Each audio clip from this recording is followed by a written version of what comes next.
মানুষের হাহাকার শুনেও নিঃশব্দে নীরবে ও গঙ্গা তুমি, ও গঙ্গা বইছো কেন?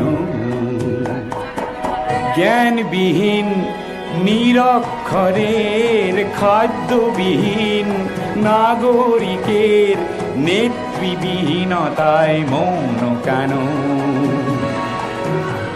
সহস্র বরষার উন্মাদনার মন্ত্র দিয়ে লক্ষ জনের সবল সংগ্রামী আর অগ্রগামী করে তোলো না কেন? স্তীর্ণ পারের অসংখ্য মানুষের হাহাকার শুনেও নিঃশব্দে নীরবে